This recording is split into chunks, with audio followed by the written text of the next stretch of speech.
इसके बाद बात कर लेते हैं कैथी 2 के ऊपर, जो कि नेक्स्ट इमीडिएट एंट्री है एलसीयू के अंडर। एंड लोकेश कनगराज ने काफी टाइम पहले मेंशन किया था कि जो कैथी 2 है वो एक इवेंट फिल्म होने वाली है, जिसमें एलसीयू के बाकी सारे कैरेक्टर्स भी क्रॉसओवर करेंगे। बात रही कि भाई कैथी 2 में कौन सा बड़ा इवेंट हमें देखने को मिल सकता है। उसके अलावा उन्होंने लियो 2 की पॉसिबिलिटी पर भी चर्चा करी, जहां उन्होंने कहा कि अगर लियो 2 बनती है, जो कि डिपेंड करता है थलापति विजय की वापसी पर, तो वो उस film One of the most anticipated cinematic universe of India is definitely LCU। जहाँ आई तो सिर्फ 3 ही फिल्में हैं, तो आखिर ये यूनिवर्स बाकी यूनिवर्स के मुकाबले इतना इमर्सिव और इतना ह्यूज क्यों लगता है? It's obviously the setup, the characters और कितने ऑर्गेनिक तरीके से चीजें आपस में कनेक्ट होती हैं कि there is no room for error. 2022 में आई विक्रम के पोस्ट क्रेडिट सीन में जब रोलेक्स आया तो उस मोमेंट से सब कुछ बदल गया। Lokesh Kanagaraj showed Indian cinema कि तुमको वेस्ट में एस्टैब्लिश सिनेमैटिक यूनिवर्स के कॉन्सेप्ट को कॉपी करने की जरूरत नहीं है to create your own cinematic universe. While Kaithi, Vikram and Leo इस यूनिवर्स के फाउंडेशन ब्लॉक्स की तरह एक्ट करते हैं, the big game lies ahead in the future projects, जिसको लेके हमें भी छोटी छोटी अपडेट्स मिलती हैं फ्रॉम वेरियस सोर्सेज। मगर इस बार आखिरकार हमारे पास जाके एक प्रॉपर अपडेट है, या फिर मैं कहूँ एक रोड मैप है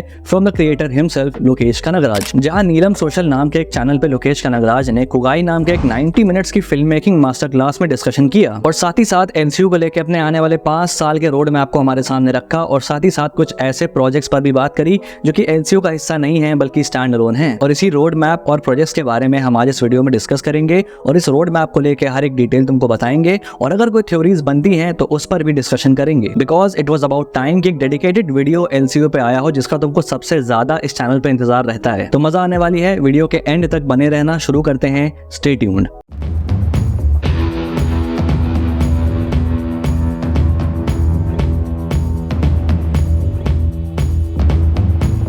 लोकेश कनगराज ने सबसे पहले विक्रम के एंड में रोलेक्स वाले सीन के ऊपर बात करी, जहां उन्होंने रीजन बताया रोलेक्स को फिल्म के एंड में इंट्रोड्यूस करने का कि वो फिल्म को एक हाई नोट पे एंड करना चाहते थे, विच ही सक्सेसफुली डिड। और साथ ही साथ जैसे उनका कैथी 2, विक्रम 2 और लियो 2 बनाने का प्लान है, उसी तरह उनका एक रोलेक्स की स्टैंड अलोन फिल्म बनाने का भी प्लान है। नाउ द थिंग इज कि एलसीयू में of all characters Rolex is that one character जिसके ऊपर फिल्म बनाने में लोकेश कनगराज सबसे बड़ा चैलेंज फेस करने वाले हैं। अब याद करो, जब तुमने पहली बार विक्रम देखी थी थिएटर्स में या फिर ओटीटी पे, और जब रोलेक्स की एंट्री हुई, सिवाय एक आदमी का सर काटने के और एलसीयू के प्राइमरी कैरेक्टर्स के ऊपर बाउंड्री रखने के अलावा उसने और कुछ नहीं किया। लेकिन जो ओवरऑल एग्जीक्यूशन और पे ऑफ था इस सीन का, उसकी वजह से Rolex felt like an impending doom कि भाई now things are fucked up और अब स्टेक्स और ज्यादा हाई हैं। तुम्हें जेन्युइनली महसूस होता है रोलेक्स को देख के कि Vikram, Delhi and Amar will be having a hard time dealing with this one, despite the fact कि हमने इंडिविजुअली एक्शन में उन्हें देखा है एंड किस तरह के पावर हाउसेस ये कैरेक्टर्स हैं, फिर भी Rolex overpowers them with just one scene. एक हायर एंटिटी वाली फीलिंग अपने आप इस कैरेक्टर को देख के आती है। सुनने में जितना आसान है, प्रोजेक्ट करना उतना ही मुश्किल, but Lokesh Kanagaraj manages to do it with full marks. लेकिन यही वो एस्पेक्ट है जो चैलेंज लेके आता है। कैसे? इसके लिए बढ़ते हैं रोलेक्स की स्टैंड लोन फिल्म की तरफ। अब ऑब्वियसली एक स्टैंड लोन फिल्म का मतलब है कि हमें रोलेक्स की ओरिजिन स्टोरी देखने को मिलेगी कि विक्रम में जो ड्रग किंगपिन हमने देखा वो बना कैसे। करंटली रोलेक्स का इकलौता ऑन स्क्रीन अपीयरेंस विक्रम में ही है, और उसका जो इम्पैक्ट है व्यूअर्स के ऊपर till date, that makes him one of the most hyped up negative characters in Indian cinema, क्योंकि हमारे सामने वो एक ड्रग किंगपिन के रूप में आता है जो सनकी है, येट एम्बिशियस है और निहायत ही खूंखार है। और ये इम्पैक्ट आता है एक एलिमेंट ऑफ मिस्ट्री की वजह से जो कि उसको सराउंड करती है, क्योंकि हमें रोलेक्स के बैकग्राउंड के बारे में कुछ भी नहीं पता। रोलेक्स की स्टैंड लोन फिल्म उसे एक बैकग्राउंड देगी, और ये बैकग्राउंड इन अ गुड और आइदर बैड वे हमारा जो आउटलुक है रोलेक्स की तरफ उसको चेंज करेगी ही करेगी। Take an example of Gabbar Singh. Sholay में उसका कोई बैकग्राउंड नहीं है, ऑल यू नो कि वो एक दयाहीन गुंडा है जो एक बच्चे तक को जान से मार देता है। बैंडिट क्वीन जैसी मूवीज हमें दिखाती हैं कि कैसे सोसाइटल इश्यूज की वजह से एक आम औरत एक फेरोशियस गुंडी बनती है, जो कि एक टाइम पे एक बहुत ही कॉमन ट्रोप था इंडियन पॉप कल्चर में गुंडों को दिखाने के लिए on screen. Director Ramesh Sippy इस क्लीशे को अवॉइड करना चाहते थे, and that's why he made Gabbar N emblem of pure evil. क्योंकि एक फिल्म का कैरेक्टर कितना भी इविल हो या फिर कितना भी गलत हो, अगर उसको एक ऐसा बैकग्राउंड है जो कि उसके एक्शंस को जस्टिफाई करे या फिर एक फोर्स गेटवे की तरह वर्क करे कि भाई इसके पास इसके अलावा और कोई चारा था ही नहीं, तो कहीं ना कहीं you stop seeing him as a pure villain. And Lokesh Kanagaraj को भी रोलेक्स का ये emblem of pure evil imagery को मेंटेन रखना होगा रोलेक्स की स्टैंड लोन फिल्म में, क्योंकि एक विलन को हल्का फुल्का बैकग्राउंड देना इन द सेम फिल्म जिसमें हीरो भी है वर्सेस उस विलन के ऊपर एक कंप्लीट डेडिकेटेड फिल्म बनाना फर्क है। एंड इसका सिंपल अप्रोच ये है कि रोलेक्स को एक पैदाइशी इविल बंदा दिखाया जाए जिसके अंदर पैसे और पावर की भूख है, और यही भूख उसे अल्टीमेटली वो रोलेक्स बनाएगी जिसको हमने विक्रम के एंड में देखा। एंड इट्स अबाउट टाइम कि हमें एक full fledged villain centered film देखने को मिले इंडियन सिनेमा में, and I think Rolex is our chance for it, जहाँ पे हम एक इविल वर्सेस इविल वाला कॉन्सेप्ट देख सकते हैं, जहाँ जहां Rolex will go against the other evil guys as him और उन्हें खत्म करके ही वो आगे बढ़ेगा। And this is possible. हमारे पास इनफैक्ट एक एग्जांपल भी है, रॉकी भाई। Although he is more of an anti hero, लेकिन उसका कैरेक्टराइजेशन देखो। Prashanth Neel kept it very simple. उसने अपनी माँ की मौत को देखा एंड उससे सीखा कि भाई पैसा नहीं तो मौत भी चैन की नहीं। And now he is like मुझे अब अंधा पैसा और पावर चाहिए, जिसके लिए उसने अंधाधुन लोगों को जान से मारा, जिनके अंडर काम किया उनको भी जान से मारा। फिल्म के एंड में उसने केजीएफ के लोगों के लिए गरुड़ा को नहीं मारा कि भाई उन्हें जुल्म से बचा लें, बल्कि उसे उन लोगों का सपोर्ट चाहिए एंड उसे एक आर्मी चाहिए थी, इसलिए मारा। ऑब्वियसली वो उन सारे मजदूरों को बेटर ट्रीटमेंट देता है, बट उसका अल्टीमेट गोल क्या है ये हम सबको पता है। True definition of a power hungry person. और ये सेम चीज रोलेक्स के स्टैंड अलोन फिल्म में इनकॉर्पोरेट हो सकती है, बस वहां पे चीजों को प्योरली इवल किया जाए without any kind of emotional chunks जो कि रॉकी के अंदर थे। एंड जितना इवल हम रोलेक्स को परसीव करते हुए आए हैं, ये फिल्म उस परसेप्शन को एनहांस कर दे। खैर ये मेरा अपना आउटलुक है। अब लोकेश कनगराज सर का क्या डिसीजन होता है ये तो उनके ऊपर है। इसके बाद बात कर लेते हैं कैथी 2 के ऊपर, जो कि नेक्स्ट इमीडिएट एंट्री है एलसीयू के अंडर। एंड लोकेश कनगराज ने काफी टाइम पहले मेंशन किया था कि जो कैथी 2 है वो एक इवेंट फिल्म होने वाली है, जिसमें एलसीयू के बाकी सारे कैरेक्टर्स भी क्रॉसओवर करेंगे। बात रही कि भाई कैथी 2 में कौन सा बड़ा इवेंट हमें देखने को मिल सकता है, तो आई स्ट्रांगली बिलीव कि विक्रम के एंड में रोलेक्स ने जो बाउंटी रखी है विक्रम, दिल्ली और अमर पे, उसी प्लॉट लाइन को कैथी 2 एक्सपैंड करते हुए नजर आएगी, जहां दिल्ली एक पीसफुल लाइफ जी रहा है अपनी बेटी के साथ, लेकिन अब जो रोलेक्स के बंदे हैं वो उसको हंट करने आएंगे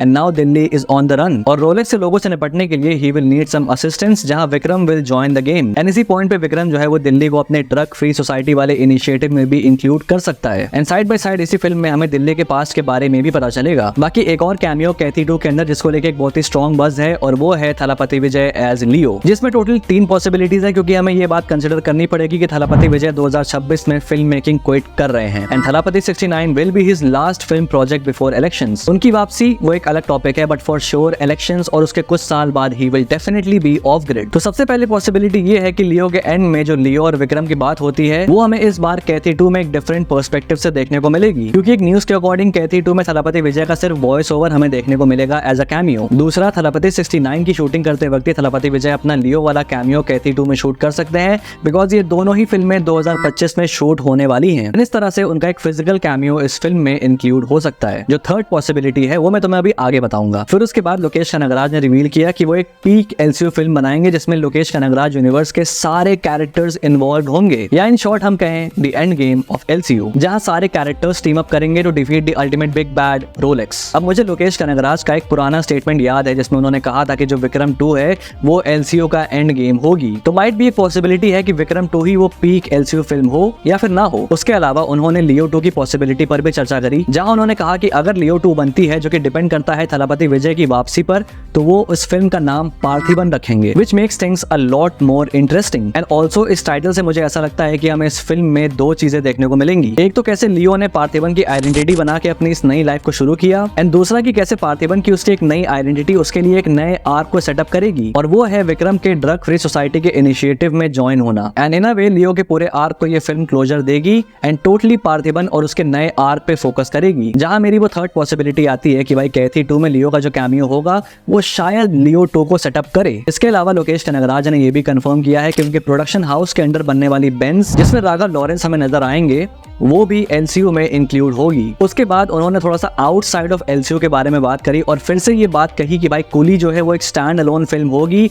और एलसीयू का पार्ट नहीं होने वाली। अब ऑब्वियसली हमको पता है कि लियो के टाइम पर भी ऐसा कुछ सिमिलर इंसिडेंट हुआ था, लेकिन जो एक डिफरेंस है वो कोई भी नोटिस नहीं कर रहा है। लियो के टाइम पे Lokesh Kanagaraj neither denied nor confirm कि भाई लियो एलसीयू का पार्ट है या नहीं। उनका ये कहना था कि भाई वक्त आएगा देख लेना। ये जो वर्ड है स्टैंड अलोन, इसका कहीं पर भी उनके किसी भी स्टेटमेंट में कोई भी इस्तेमाल नहीं हुआ, लेकिन कूली के केस में he is emphasizing a lot on Coolie being a stand-alone film, which makes me believe कि indeed Coolie LCU का पार्ट नहीं हो सकती। I mean मैं 1% चांस लेके चल रहा हूँ, मतलब might be, लेकिन मेरी जो लीनिंग है वो इसी तरफ है कि Coolie एक stand-alone फिल्म होने वाली है। LCU कनेक्शंस के नाम पे हमें रेफरेंसेस मिल सकते हैं, लेकिन स्टोरी का ऐसा कोई भी कनेक्शन नहीं होने वाला। आमिर खान का भी एक कैमियो कंफर्म हो गया है Coolie में, जहां पर Lokesh Kanagaraj will be introducing his character in a very मासी एवटार, एंड आई थिंक ये जो कैरेक्टर होगा आमिर खान का, ये वही सेम कैरेक्टर है जो कि उनका लोकेश कनगराज के साथ बनने वाली की दूसरी स्टैंड लोन फिल्म का कैरेक्टर हो सकता है। तो इन अ वे उनके इस कैरेक्टर को कूली में कैमियो देके he will be setting up his next film with Aamir Khan. इसके अलावा उनकी ड्रीम प्रोजेक्ट इरुम्बू काय मायावी के बारे में भी पूछा गया उनसे, जहां उन्होंने कहा कि इस फिल्म में प्लानिंग लगेगी और साथ ही साथ कम से कम 2 साल लगेंगे इसको बनाने में, और ये फिल्म उनके बाकी यूजुअल फिल्मोग्राफी से काफी अलग होने वाली है। ये कॉमिक बुक फिल्म जैसी होगी जिसमें ब्लड शेड, गन्स या ड्रग्स ऐसा कुछ भी नहीं होने वाला। इंटरेस्टिंगली ये जो फिल्म है ये एक्चुअली में एक ब्रिटिश कॉमिक सीरीज पर बेस्ड है जिसका नाम है स्टील क्लॉज, जहां एक साइंटिस्ट अपना राइट हैंड खोने के बाद उसे मेटालिक प्रोस्थेटिक आर्म से रिप्लेस करता है एंड कुछ समय बाद उसी हाथ में उसे एक स्पेशल रे की वजह से इलेक्ट्रिक शॉक लगता है जो उसको एक टेम्पररी टाइम के लिए इनविजिबल होने की पावर देता है except for his metal hand. Initially वो अपने इस पावर को अपने फायदे के लिए यूज करता है और काइंड ऑफ एक क्रिमिनल बन जाता है, but then over the time वो इस पावर का सही इस्तेमाल करता है और उसको क्राइम फाइटिंग के लिए इस्तेमाल करता है। ये एक बहुत ही एक्सपेंसिव कॉमिक बुक सीरीज है और अगर इसको सही से अडेप्ट किया जाए तो हमारे पास एक बहुत ही बेहतरीन सुपर हीरो फ्रेंचाइज आ सकती है। लियो से भी ऑलरेडी नो कि Lokesh is good at adapting comic books. Irumbu Kai Mayavi से भी मेरी यही सेम उम्मीद है। ओवरऑल अगले 10 साल लोकेश कनगराज की फिल्मोग्राफी का पाइपलाइन उनके पास रेडी है, जिसमें से 5 साल वो एलसीओ को डेडिकेट करेंगे और उसे कंक्लूड करेंगे। ओवरऑल एक बहुत ही इंटरेस्टिंग प्लान मुझे नजर आ रहा है and now we also have a road map, तो भाई मजा आएगी। बाकी यहाँ वीडियो खत्म होती है, तुम्हारे पास जो थॉट्स है उन्हें कमेंट बॉक्स में लिख के जरूर से बताना, और अगर वीडियो पसंद आए तो लाइक कर देना,